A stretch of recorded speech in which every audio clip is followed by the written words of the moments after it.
بسم الله الرحمن الرحيم إنا أنزلناه قرآنا عربيا لعلكم تعقلون اعوذ باللہ من الشیطان الرجیم بسم اللہ الرحمن الرحیم السلام علیکم ورحمۃ اللہ وبرکاتہ الحمدللہ بنعمتہ تتم الصالحات لا حول ولا قوۃ الا باللہ۔ قرآن کے موتی، آج اس میں سے ہم کریں گے پارہ نمبر 10 وَاعْلَمُوا اور علم حاصل کرو۔ تزکیہ کے طور پر ہم اس میں آج جس ٹاپک کو ہائی لائٹ کریں گے وہ ہے بطر۔ بطر کا لفظ ہو سکتا ہے کچھ سننے والوں کے لیے نیا ہو، تو بطر کیا ہے؟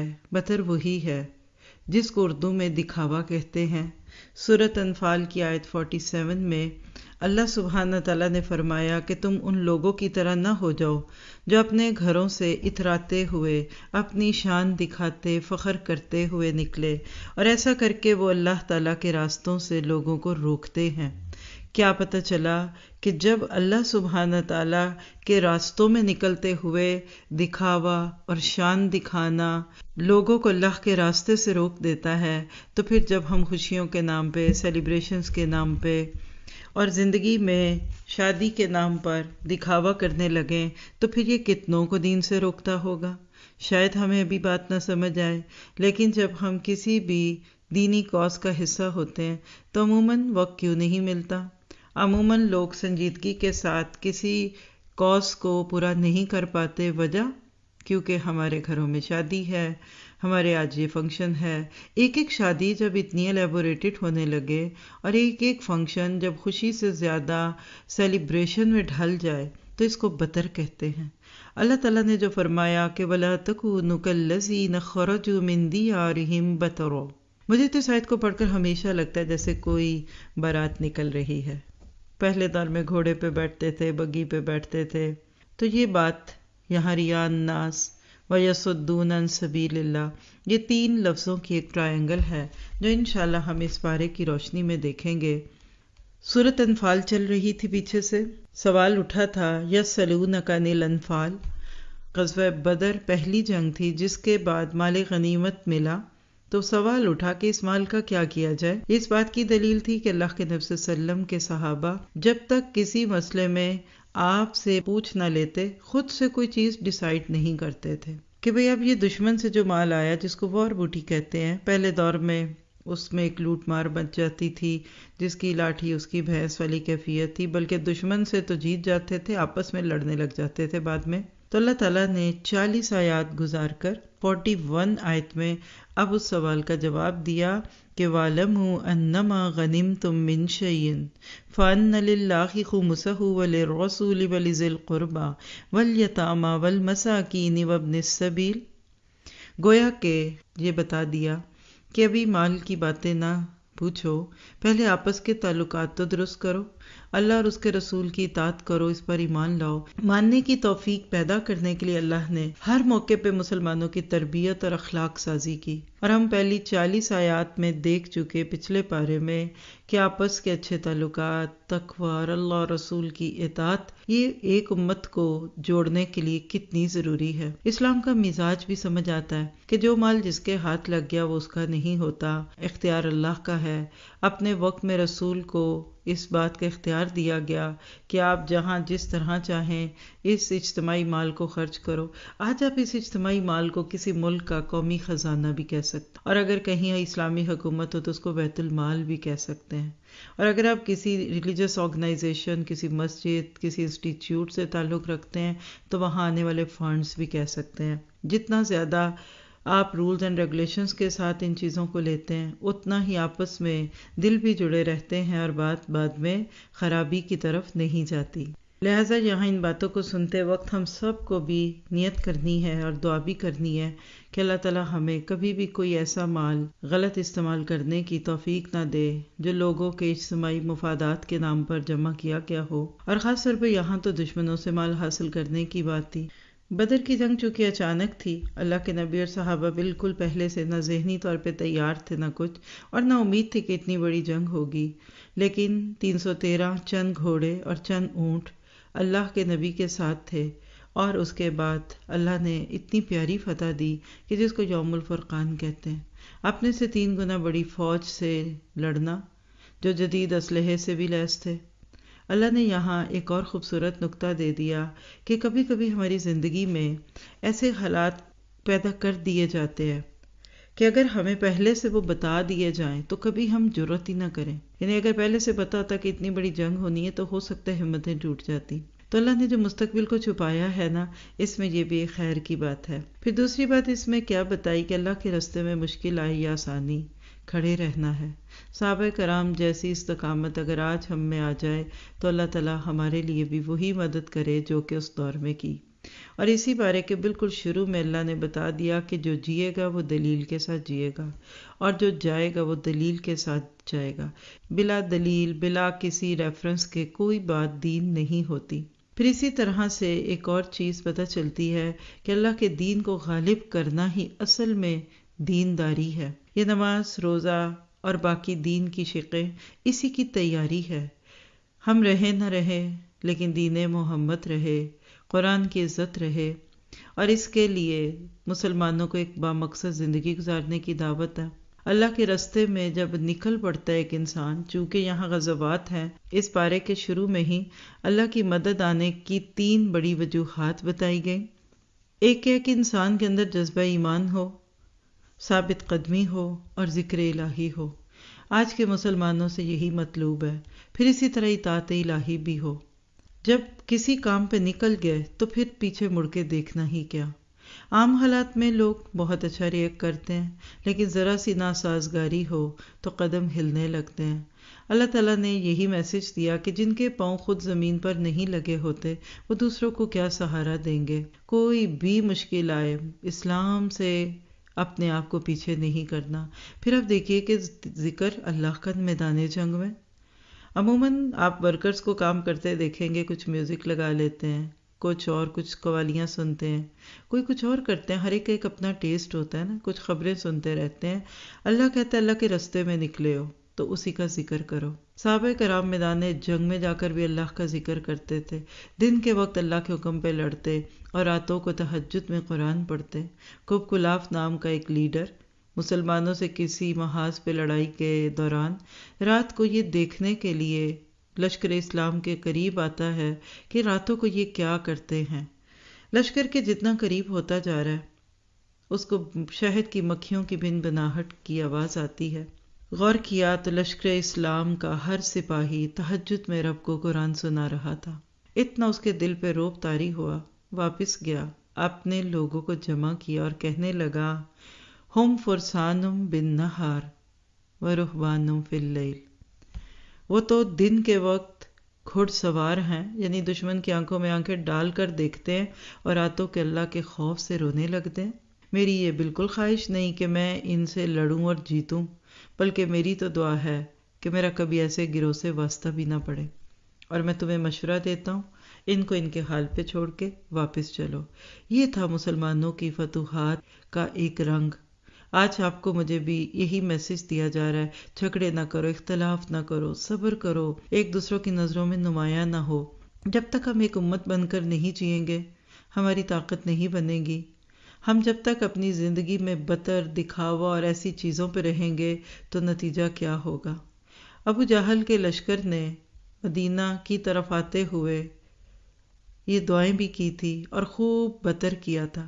بڑا سا لشکر لایا، گانے بجانے والی عورتیں لے کر آیا، پوچھا یہ کیوں لے کے جا رہے ہو؟ کہا مسلمانوں سے لڑیں گے، فتح حاصل ہوگی، پھر جشن منائیں گے، پھر وہاں شباب اور کباب ہے اور عورتیں گانے گائیں گی۔ اللہ نے اسی بات کو بنیاد بنا کر امت مسلمہ کو بتا دیا کہ وَلَا تَكُونُوا كَالَّذِينَ خَرَجُوا مِن دِيَارِهِمْ، مت ہو جاؤ ان لوگوں کی طرح کہ جو اپنے گھروں سے نکلے تھے بطرم، بطر کرتے ہوئے۔ تو آئیے ذرا تھوڑی سی بات بطر کی کرتے ہیں۔ بطر کیا ہے؟ بطرو، دکھاوا، ریاکاری، زیادہ سے زیادہ سامان جمع کرنے کی بے لگام خواہش، دولت کمانا اور خوب کمانا اور اس کو خرچ کرنا، یعنی خوب فلانٹ کرو، یہ زندگی کا مقصد بن جائے، اور اپنی حیثیت سے بڑھ کر زندگی گزارنے کا مرض بطر کہلاتا ہے۔ ہر وقت انسان اپنے آپ کو خوش کرنے میں لگا رہے، خود کو سوچے، اپنے ہی معیار زندگی کو پوچھنے کا نام بطر ہے۔ اور جب زندگی کا مقصد ہی معیار زندگی کو بڑھانا ہو تو جنون کی حد تک یہ دنیا انسان کے حواسوں پہ چڑھ جائے اور ہر وقت صرف رال ٹپکتی دکھے، سارے اشتہارات، ساری ایڈورٹیزمنٹ ایک سے ایک بڑھا چڑھا کر چیز کو پیش کرے۔ نتیجہ کیا ہوا کہ لوگ نیڈس سے اوپر اٹھ کر وانٹس پہ جینے لگے، ضروریات پوری ہوئیں تو خواہشات میں آ گئے، اور جب خواہشات پوری ہو گئیں تو اس کے بعد کریزینس آ گئی، اور اسی طرح سے بطر آگے بڑھتے بڑھتے پھر تفاخر اور غرور میں بدل جاتا ہے۔ میرا اس سے اونچا، اس کا مجھ سے اچھا، یہ شادی اس سے بڑھ گئی، یہ تھیم میرج، یہ گھر ایسا، اور انسان اپنے ذرائع سے زائد استعمال کرنے لگتا ہے تو کہہ سکتے ہیں آپ کہ آمدن سے زائد خرچ کر لینا بطر ہے۔ پھر خرچ پورا نہ ہو تو قرض لے لیتے ہیں۔ دیکھا جائے تو بطر ہی سے تو کریڈٹ کارڈ کا کلچر وجود میں آیا۔ خوشیاں ایسے پوری نہیں کر سکتے تو کارڈ استعمال کر لو، پیسے بعد میں کاٹ لیں گے، اور پیسے بعد میں کاٹنے کے لیے پھر سود اور انٹرسٹ کی باتیں آ گئیں۔ نتیجہ کیا نکلا؟ برانڈڈ چیزوں کا جنون، اپنے آپ کو دوسروں سے اعلیٰ بنانے اور اپنی طرف مائل کرنے کی خواہش۔ اللہ تعالیٰ نے سورۃ طٰہٰ میں بھی یہی بات کی، وہ لوگ جو ہماری یاد سے منہ پھیر لیتے ہیں ہم ان کی زندگی ان پر تنگ کر دیتے ہیں، پھر ان کی کبھی پوری نہیں پڑتی۔ سورۃ قصص میں آتا ہے اللہ تعالیٰ نے کہا کتنی بستیاں ہم نے ہلاک کی جو اپنی معیشت پر بہت پھلتی پھولتی تھی، مگر آج وہ کدھر ہیں؟ تو سوال پیدا ہوتا ہے کہ بطر کیسے ہوتا ہے؟ آپ دیکھیے، کیا ہم خوشی نہیں منا سکتے؟ کیا ہم اچھے کپڑے نہیں پہن سکتے؟ کیا اچھی گاڑی رکھنا بطر ہے؟ تو سب کا جواب ہے نہیں، ایسی کوئی بات نہیں ہے۔ اصل بات یہ ہے کہ بطر میں خوشی نہیں رہتی، سیلیبریشن بن جاتی ہے، پکچرائزیشن بن جاتی ہے۔ آپ گھر آئے مہمانوں کو بھول کر اپنی ہی نمائش میں پڑ جاتے ہیں، یعنی آدھی رات تک کی شادیاں یہ بطر کی وجہ سے، مہنگی شادیاں بطر کی وجہ سے ہیں۔ اب دیکھیے کہ جہاں انسانی جذبات کی جگہ مادی چیزیں لے لیں تو وہاں لوگ کبھی خوش نہیں رہ سکتے، اور بطر خوشیوں میں ہی نہیں، شادی کی رسموں ہی میں نہیں، بلکہ موت کے اندر بھی آ گیا۔ لوگ یہ بھی ڈسکس کرتے ہیں کس کے مردے کو کہاں دفنایا گیا، کون بڑے قبرستان میں، کون چھوٹے میں۔ پھر آپ دیکھیے کہ بچپن سے ہی بچے کو آپ برانڈڈ چیزیں لے کر دیتے ہیں، قیمتی موبائل، پینسل باکس، وہ اتنا حساس ہو جاتا ہے کہ اس کو لگتا ہے کہ زندگی شاید انہی چیزوں کا نام ہے، اور پھر وقت گزرتے دیر نہیں لگتی بطر تحفوں کے طور پہ بھی نظر آتا ہے۔ لوگ یہ تک نوٹ کرتے ہیں کہ یہ کہاں سے خریدا، برانڈڈ ہے، عام دکان کا ہے۔ بعض لوگ قیمت والا کارڈ نہیں اتارتے تاکہ بتا سکیں کتنے کا خریدا ہے۔ تو جب زندگی کا مقصد ہی خریدنا اور دکھانا ہو جائے تو سمجھ لیجئے کہ وہ قوم بطر کا شکار ہو گئی۔ پھر دعوتوں کے نام پر بطر، اتنی ڈشز، اتنی سیلیبریشن، اور پھر اتنا اس کو ڈیکور کرنا، برتن ایسے، ٹیشو پیپرز ایسے، کوئی کھائے نہ کھائے دکھانے کے لیے۔ ہو سکتا ہے کہ سننے والوں کے ذہن میں آئے کہ کیا پھر ہم اچھا پہن نہیں سکتے، اچھا اوڑھ نہیں سکتے؟ تو 3 لفظ لکھیے: آرائش، زیبائش اور نمائش۔ آرائش کیا ہے؟ آپ کو کپڑے پہننے ہیں، اچھے رنگوں کے بنائیے، اچھا جوتا لے لیجئے، گھر میں کرٹن لگانے ہیں تو اچھے بنا لیجئے۔ زیبائش کیا ہے کہ اس کے اوپر پھر مزید کچھ سجا لے، یعنی کپڑوں پہ کوئی ڈوری، لیس، موتی لگا لے، پردوں پہ کچھ آپ فریل لگا لے۔ نمائش منع ہے، یعنی آپ اپنے لیے پہنیے، اپنے لیے اچھا بنائیے، دوسرے دیکھ لیں، اٹس فائن، کانشیس نہیں ہونا چاہیے، کیونکہ اللہ کے نبی کی بہت بڑی وعید ہے ان لوگوں کے لیے جو دوسروں کو دکھانے کے لیے، اور بلکہ آج تو میں کہوں گی جلانے کے لیے پہنتے ہیں، اور اسی طرح سے دوسری چیزیں۔ تو آئیے اب کچھ نقصانات دیکھتے ہیں۔ نقصان کیا ہوتا ہے؟ پہلا نقصان بطر کا جو مجھے سمجھ آتا ہے کہ لوگوں کے اندر ایک بھیڑ چال شروع ہو جاتی ہے، شیپ مینٹیلٹی۔ ہر بندہ دوسرے کے پیچھے جا رہا ہوتا ہے۔ دوسرا یہ کہ جتنا بھی کما لیں پوری نہیں پڑتی۔ تیسری بات یہ کہ معاشرے اور زندگی کا سکون بالکل ختم ہو جاتا ہے۔ اور چوتھی بات یہ ہے کہ رشتوں میں بگاڑ پیدا ہو جاتا ہے۔ اگلی بات یہ ہے کہ بطر کے ساتھ زندگی میں محنت اور تگ و دو بڑھ جاتی ہے، کیونکہ جو بندہ اپنی قوت سے زیادہ کام کرے گا وہ تھوڑی ہی دیر میں تھک جائے گا۔ نتیجہ کیا ہوگا کہ وہ کام کر نہیں سکے گا جو کرنا تھا، اور اسی طرح سے بہت کچھ اس کے نقصانات ہیں۔ علاج کیا ہے؟ نمبر 1، اللہ سے دعا مانگے، یا اللہ جو تو نے مجھے دیے اس پر قناعت دے دے۔ پھر دنیا کی بے ثباتی پر نظر رکھیے کہ کتنا جمع کروں گی، کتنا کماؤں گا، آخر تو چھوڑ جانا ہے، تو کیسا لگے گا جب میں دنیا چھوڑ کر جا رہا ہوں گا؟ تو کیا اچھا نہیں کہ اس ختم ہونے والی دنیا کی بجائے اگلی دنیا کے لیے بچا لوں؟ پھر اس کا ایک اور بھی علاج ہے، اور وہ کیا کہ اگلی چیز یعنی جنت کی نعمتوں میں نظر رکھے۔ اللہ نے جو کچھ وہاں تیار کر رکھا ہے اس کو دیکھ لیجئے۔ سورۃ کہف کے جو مضامین ہر جمعے کو ہم پڑھتے ہیں ان کو ذہن میں رکھیں۔ پھر اسی طرح سے کم از کم 3 روزے رکھیے مہینے میں، کیونکہ روزہ نفس کو دباتا ہے، اور بھوک کے ساتھ اس کا علاج کریں۔ پھر اسی طرح خواتین اپنے گھر کی چیزوں کی لسٹ بنائیں اور سوچیں کہ جو چیز میں نہ خریدتی تو کیا میرا گزارا ہو جاتا، اور اسی طرح سے شاپنگ کے کچھ رولز بنائیے۔ بازار جاؤں گی تو صرف ضرورت کی چیزیں لے کر آؤں گی، پیسے کم لے کر جائیے تاکہ ایکسٹرا پیسے پاس ہوں ہی نہ، اور کچھ پسند آ بھی جائے تو لینے میں رکاوٹ ہو۔ کریڈٹ کارڈ گھر چھوڑ جائیے، کیونکہ پہلے استعمال کر لیتے ہیں بعد میں مشکل ہوتا ہے۔ اور اسی طرح آگے بڑھنا ہے تو نیکیوں میں بڑھیں، میں زیادہ سے زیادہ نیکی کیسے کما سکتی ہوں۔ پھر اسی طرح سیلز میں سے ایکسٹرا چیزیں لینا چھوڑ دیں، چاہے وہ کتنی ہی سستی ہوں۔ پھر ایک ٹپ یہ کہ موت کا منظر ذہن میں لائیں کہ اتنا کچھ ہوگا جسے میں دنیا میں چھوڑ کر جاؤں گی۔ پھر اپنے حساب کا مرحلہ یاد کریں، جب اللہ تعالیٰ کے سامنے کھڑے ہوں گے اور ہمارے اعمال نامے تولے جا رہے ہوں گے۔ اور اسی طرح ایک اور کام کیجئے کہ یہ سوچ دل سے نکال دیجئے کہ میری گاڑی اور میرے کپڑوں کی وجہ سے لوگ میری عزت کریں گے۔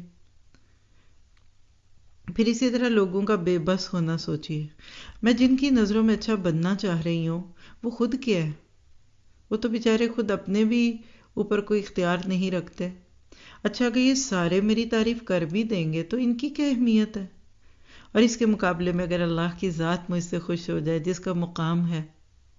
پھر اس طرح قرآن پاک سے جڑنے پر اللہ کا شکر ادا کریں، اور گاہے بگاہے اپنا محاسبہ بھی کرتے رہیں۔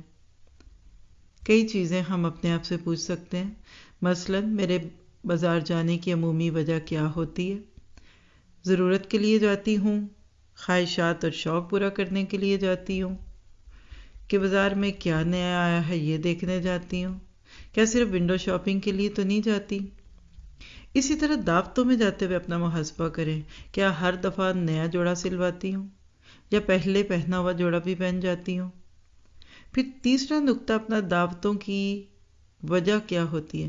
عموماً جب میں دوسروں کی دعوت کرتی ہوں تو نیت کیا ہوتی ہے؟ کیا لوگوں کو کھانا کھلاؤں تاکہ اللہ کی رضا حاصل ہو؟ دکھاوے کے لیے کھلاتی ہوں تاکہ لوگ کہیں کتنی اچھی دعوت تھی، کتنی ڈشز بنائیں؟ اپنی تعریف سننے کے لیے کھلاتی ہوں یا پھر بدلے کے لیے کھلاتی ہوں کہ آج میں نے کھلایا تو کل کوئی مجھے بھی کھلائے؟ اسی طرح جب آپ کسی کو تحفہ دیں یا لیں تو سوچئے کیا میں اس کا خلوص دیکھتی ہوں یا اس کی قیمت دیکھتی ہوں؟ پسند نہ آنے پر اس کو کیا بتاتی ہوں کہ مجھے ایسا ویسا تحفہ دیا؟ پھر ایک سوال کریڈٹ کارڈ سے متعلق خود سے کیجئے کہ کیا میں اپنی استطاعت سے بڑھ کر تو خرچ نہیں کرتی؟ نعمت ملنے پر اپنے آپ سے باہر تو نہیں ہو جاتی؟ کیا نعمت کا شکر بھی ادا کرتی ہوں؟ کیا میں نعمت کی جواب دہی کا احساس رکھتی ہوں؟ جتنا خود کو ٹٹولیں گے اتنی بیماری کھلتی ہی جائے گی۔ ذرا سوچئے کہ آج لوگ دین کے لیے وقت کیوں نہیں نکال پاتے؟ اس لیے کہ وقت تو کسی اور چیز میں چلا گیا۔ آج لوگ دین کے لیے مال کیوں نہیں لگا پاتے؟ کیونکہ مال تو بطر کی نظر ہو گیا، تو ہماری زندگی سے دکھاوا نکل جائے تو ہم سکون سے سانس لیں گے۔ آیت 59-60 سے پتہ چلتا ہے سورۃ انفال میں کہ اسلحے کا استعمال تو پسندیدہ نہیں، ہاں اس کی نمائش پسندیدہ ہے۔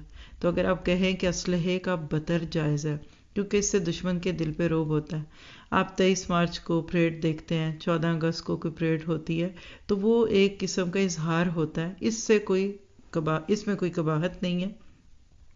اللہ کے نبی نے ایک صحابی کو جنگ کے میدان میں اکڑ کر چلتے دیکھا تو فرمایا کہ یہ چال اللہ کو پسند نہیں لیکن میدان جنگ میں اچھی لگتی ہے، اس سے دشمن پر رعب آتا ہے۔ جب مسلمان 7 ہجری میں عمرہ قضا کے لیے آئے تو لوگوں نے خبر پھیلائی بھی تھی کہ مسلمان تو مدینہ میں جا کر بڑے کمزور ہو گئے، تو اللہ کے نبی نے اس پہ کہا کہ جب تم جاؤ عمرے کے لیے تو پہلے طواف میں رمل اور استباء کرو، یعنی پہلوانوں کی طرح سینہ تان کر چھوٹے چھوٹے قدم لے کر چلنا، جیسے جاگنگ سٹائل ہے، تاکہ دشمن مرعوب ہو۔ تو لہٰذا اس سے مسلمانوں کا روبطاری ہوا۔ اسی طرح غیر مسلموں کے سامنے اپنا اسلامک کلچر دکھائیے۔ اور اسی طرح سے اب دیکھتے ہیں کہ یہ جو 2 جنگیں ہیں نا، سورۃ انفال کے اندر غزوہ بدر کا ذکر ہے، اور اسی پارے کے اندر آخری حصہ جو ہے وہ سورۃ توبہ کا ہے، جس میں غزوہ تبوک ہے۔ اگر بدر جنگ پہلی جنگ تھی تو توبہ آپ کی حیات مبارکہ کی آخری جنگ تھی، یعنی ایک پہلے دور کی اور ایک آخری دور کی۔ پوری سیرت کو پڑھیے، سیرت پڑھے بغیر تو آپ اور میں قرآن سمجھ ہی نہیں سکتے۔ 13 سال مکہ میں رہے، خانہ کعبہ بتوں سے بھرا ہوا تھا، لوگ اپنے طریقوں کے مطابق برہنہ ہو کر بھی طواف کرتے تھے۔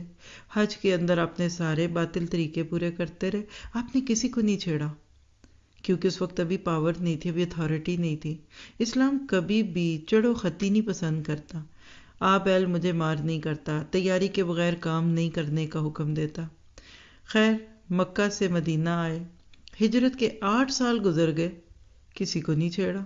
ہاں، جب مکہ فتح ہوتا سن 8 ہجری میں، اب 9 سال میں حکم آیا کہ اب اور مزید 4 ماہ کی مہلت دے دو اور ان سے کہہ دو کہ آؤ مسجدوں میں بیٹھو، اسلام سیکھو، اگر اسلام اچھا لگتا ہے تو تم ہمارے بھائی ہو، اور اگر نہیں تو پھر اس کے بعد یہاں نہ آنا۔ دیکھیے، ہم مسلمان بھی اپنا دین نہیں سمجھ سکتے جب تک ہم قرآن اور سیرت کو نہیں پڑھتے۔ اسلام کا مزاج بتایا جا رہا ہے، گناہ گار کو بھی مہلت دو، پہلے سے فتوے دینے نہ شروع کر دو، یہ حلال یہ حرام۔ ہمارے رویوں سے بہت سارے لوگ گھبرا جاتے ہیں اور دین سے دور ہونے لگتے ہیں۔ تو اللہ کا کلام سنیے، یہ دلوں کی دوا ہے۔ دلوں میں کوئی بھی بیماری ہو، وہ نفاق ہو، فسق ہو، کفر ہو، سب کا علاج اس کتاب میں ہے۔ پھر آپ سورۃ توبہ کے آیت 23, 24 میں ان چیزوں کی لسٹ دیکھتے ہیں جو انسان کو قربانیوں سے روکتی ہیں۔ کمزور پہلو، اٹس مائی ویک پوائنٹ، ان کی محبتوں نے اللہ کی محبت سے زیادہ جگہ لے لی۔ اللہ تعالیٰ کہتے ہیں، آؤ دیکھو، ہم سب کی زندگی میں 2 تقاضے ہر وقت چلتے ہیں، ایک دین کا اور ایک دنیا کا۔ جو دین کے تقاضے پورے کرے گا وہ اللہ اور اس کے رسول کے بتائے ہوئے رستوں پہ چلے گا، اور دوسرے تقاضے جو دنیا میں کبھی رشتوں کے نام پہ، کبھی خاندان، کبھی برادری کے نام پہ، اس کو راضی کرو، اس کو راضی کرو۔ تو یاد رکھیں، سب کے حقوق تو دینے ہیں، اس میں تو کوئی شک نہیں، لیکن اللہ کا حق بندوں کو نہیں دینا کہ پھر ان کو راضی کرنے میں اللہ کو ناراض کرنے لگ جائیں۔ کبھی جاب وجہ بنتی ہے، کبھی بزنس بن جائے، کبھی گھر میں دل اٹکا ہوتا ہے۔ سوچئے، میری نمازیں عموماً کیوں جاتی ہیں؟ کیا میں اپنے رشتہ داروں کو راضی کرتے ہوئے اللہ کو ناراض تو نہیں کرتی؟ اور بدر کا ایک تحفہ ہے کہ بعض دفعہ زبان حال سے انسان کہہ رہا ہوتا ہے کہ خوشی میں نہیں اللہ کو ناراض کرنا تو کب کروں گی؟ پہلے بیٹے کی شادی ہے تو اللہ کو نہ ناراض کروں، اور یہ آخری بچے کی شادی ہے تو اب کیا ہے؟ بعض دفعہ خوشیوں کے نام پہ ہم بتر کرتے کرتے ایسا ماحول بنا لیتے ہیں کہ فرشتے وہاں داخل ہی نہیں ہوتے، اور ہم ایسا رویہ رکھتے ہیں کہ اب خوشی والے موقع پہ اللہ اور اس کے رسول کی کیا جگہ ہوگی، ان کی کیا ضرورت ہے، ان کو تو کسی دکھ اور تکلیف کے وقت پہ بلائیں گے۔ اور جتنا ہم ان چیزوں میں پڑھتے ہیں، ہمارے پاس وقت اور مال نہیں بچتا دوسری چیزوں کے لیے۔ پھر آیت 25, 26 میں غزوہ حنین کا ذکر ہے سورۃ توبہ کی۔ یہ واحد جنگ تھی جس میں مسلمانوں کی تعداد زیادہ تھی، تقریباً 12,000 کے قریب، تو مسلمانوں میں فخر آ گیا، اور فخر کا اگلا درجہ بطر ہوتا ہے۔ یہ وہ کیفیت ہوتی ہے جس میں عجب آتا ہے، بندے کو اپنا اچھا لگتا ہے۔ وسائل بھی تھے، اسباب بھی تھے، دل میں آ گئے لو آج تو جیتیں گے۔ اللہ نے وہیں ایک جھٹکا دیا کہ نہیں جیتو گے، تم سوچتے ہو کل 313 تھے آج 12,000 ہو گئے ہو، نہیں، اللہ چاہتا ہے کہ بندے کے اندر عاجزی رہے، اپنا سینہ نہیں تھپ تھپانا چاہیے، اور وہی ہوا، جھٹکا پڑ گیا۔ ایسے وقت پہ اللہ تعالیٰ نے مسلمان کو جھنجھوڑ کے دکھا دیا کہ یہ کہا کرو کہ وما توفیق الا باللہ، اور لا حول ولا قوت الا باللہ۔ پھر اسی طرح سورۃ توبہ 36 میں مشرکین کے ایک بدعت نسی کا ذکر ہے، جب دل چاہتا کیلنڈر بدلتے، یہ ایسے جیسے جنوری کے بعد فروری کی بجائے کہتے اب مارچ آ گیا، اس سال مارچ کے بعد اپریل نہیں جون آ گیا، اور جون کو لے جاتے آگے پیچھے۔ یہ اپنے کچھ فوائد کی خاطر کرتے تھے تاکہ حج ہمیشہ سردیوں میں رہے اور زیادہ لوگ آئیں اور ہم پھر اپنی چیزیں بیچ سکیں۔ تو بہرحال سورت کے آخر تک آیت 38 سے لے کر سورت کے آخر تک غزوہ تبوک ہے۔ کیا خوبصورت وہ سٹوریز ہیں جو آپ غزوہ تبوک کی سیرہ میں پڑھتے ہیں۔ کیا وہ وقت تھا، مسلمانوں کے لیے آزمائش بھی تھی، اور آج ہماری زندگی میں تو کوئی تبوک نہیں ہے، ہم تو اپنی بڑی پرآسائش زندگیاں گزار رہے ہیں، لیکن اس دین کی قدر تو اس کو ہوگی جس نے نبی کے ساتھ اتنی مشکلات سہی، کیسے اللہ کے نبی کے ساتھ چلے۔ صرف خبر مل گئی 10 ہجری میں کہ غیر مسلم حکمران جو اس وقت کی ایک سپر پاور تھی وہ مسلمانوں پر حملے کی تیاریاں کر رہا ہے، ہیرکلس کہہ لیجیے انگلش میں۔ اب ایک چھوٹا سا مسلمان ملک ہے جس کو بھی آزاد ہوئے 10 سال بھی نہیں ہوئے، اور خبریں مل رہی ہیں کہ دنیا کی سپر پاور آ کر دوسروں سے کو ساتھ لے کر حملہ کر رہی ہے۔ ایک وقت ڈر جاتے، تھریٹ محسوس کرتے، دوسرا یہ تھا اللہ کے نبی نے کہا وہ نہیں آئیں گے، ہم چلتے ہیں، اور پھر ایسی تیاریاں کی کہ ہرقل کو آنے کی ضرورت نہ ہوئی، کیونکہ اس کو پتا تھا اللہ کے نبی رسول ہے اور رسول کے مقابلے میں جو آتا ہے وہ ہارتا ہے۔ تو وہ وقت کھڑی فصلیں، سخت گرمی، پورے سال کی محنت پانے کا وقت تھا، خشک سالی، اور سب سے بڑی بات 1 مہینے کی مسافت، کوئی گاڑیاں تھوڑی تھی وہاں، کوئی جہاز اور ہیلی کاپٹرز تھوڑی تھے۔ آج بھی آپ یہ فاصلہ دیکھیے تو کتنا ہے، ایک اونٹ 18 لوگوں کے حصے میں آتا تھا، 17 لوگ چلتے پھر پہلے کی باری آتی، ایک کھجور پورے دن میں ہوتی، چوس چوس کے اس کی گٹھلی تک کھا جاتے۔ کہا اس سے کیا بنتا تھا، کہا یہ اس دن پتہ چلا جب وہ بھی نہ رہی۔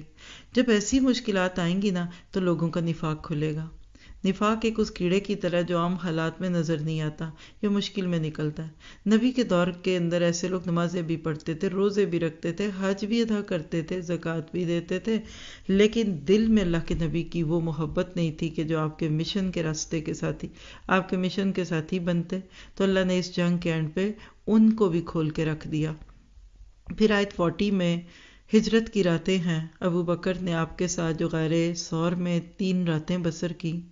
ایک موقع پہ عائشہ صدیقہ نے بڑے لاڈ سے اپنے پیارے شوہر اور نبی محمد صلی اللہ علیہ وسلم سے پوچھا، رات کا وقت تھا، حضرت عائشہ نے کھلے آسمان پہ ستارے دیکھے، کہنے لگی کوئی ایسا بھی ہے جس کی نیکیاں آسمان کے ستاروں جتنی ہو؟ اچھا آج کوئی ہوتی ہو بیوی کہتی کسی کے ڈالرز اتنے ہیں، کسی کے پاؤنڈز ہیں۔ اس دور میں لوگوں کے ذہن پہ نیکی سوار تھی۔ انہوں نے بھی پوچھا، آپ نے فرمایا ہاں ایک شخص ہے۔ کہا کون؟ کہا عمر فاروق۔ عائشہ رضی اللہ عنہ کا دل بجھ گیا، کہنے لگی میں تو سوچ رہی تھی آپ میرے باپ ابو بکر کا نام لیں گے۔ اس پہ آپ نے فرمایا کہ عائشہ ابو بکر کی نیکیوں کی بات کرتی ہو؟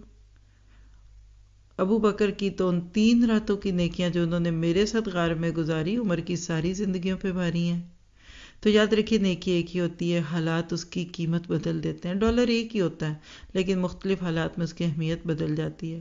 جب آپ کی جیب میں کئی 100 ڈالر ہیں تو آپ کو $1 بڑا معمولی لگتا ہے، اور کبھی صرف $1 سے بس کا ٹکٹ لینا ہو تو اس دن $1 بہت بڑا لگتا ہے۔ تو ضرورت ہے کہ ہم سب اس وقت رمضان کی ان گھڑیوں میں، نیکیوں کے اس موسم میں نیتیں کریں۔ ہم نے اس قرآن کو سیکھنا ہے۔ آپ دیکھیں گے کہ جو ہی آپ نیت کریں گے اللہ تعالیٰ آپ کے لیے راستے بنا دے گا۔ ایک سے ایک چلتے جائیے، آگے جائیے۔ کروڑ پتی بننا ہے تو نیکیوں میں بنیے، لاکھ پتی بننا ہے تو گڈ ڈیڈز میں بنیے۔ کبھی سست نہ ہو، کبھی نہ تھکیں، اور اپنی نیکی کبھی کسی دوسرے کو نہ دیں۔ وہ وقت چلا گیا، ابو بکر، عمر، عثمان، علی رضی اللہ عنہم اجمعین اور بعد والے چلے گئے، لیکن آج تک ان کی نیکیاں موجود ہیں۔ لیکن جن کے دلوں میں دوغلا پن تھا آج بھی قرآن پڑھتے ہیں تو ان کی باتیں سن کر دل بوجھل ہوتا ہے۔ اللہ تعالیٰ سے دعا ہے کہ ہمیں بغیر کسی بڑی آزمائش میں ڈالے اپنی اصلاح کی توفیق عطا فرما، ہماری زندگیوں کو ایک بڑا مقصد دے۔ اور عبداللہ بن ابی جس کا غزوہ تبوک کے فوراً بعد انتقال ہوا، اللہ کے نبی صلی اللہ علیہ وسلم کے جنازہ پڑھنے اور آپ کے کرتے میں دفن ہونے کے باوجود بھی اللہ اس کے بارے میں جو کہتا ہے وہ آپ اس صورت میں بھی پڑھتے ہیں اور حدیث سے بھی پتہ چلتا ہے۔ تو اللہ تعالیٰ ہمارے دلوں کا کھوٹ نکال دے اور ہمیں ان لوگوں میں شامل کر لے کہ جن کے پاس اسباب نہیں بھی ہیں. بالکل پارے کینڈ پہ آیت 86 اور آنورڈ وہ لوگ جو سواریاں نہ ہونے کی وجہ سے روتے ہوئے واپس چلے گئے کہ اللہ ہم کیا کریں، ہمیں جانا ہے. تو آج تو ہم کبھی اس پہ سوچتے بھی نہیں ہیں. ہم تو مسجد میں چلے جائیں نماز کے لیے تو یہ بھی بہت بڑی بات ہے. آنے والے لوگ تو شاید مسجد کی نماز کو بھی ایکسٹریمزم کہنے لگیں گے. تو بطر کھانے پینے اور ہر چیز کا ناپسندیدہ ہے. اللہ تعالیٰ آپ کو مجھے اپنا محاسبہ کرنے والا بنائے. سبحانک اللہم و بحمدک اشہد ان لا الہ الا انت استغفرک و اتوب الیک. السلام علیکم و رحمۃ اللہ وبرکاتہ.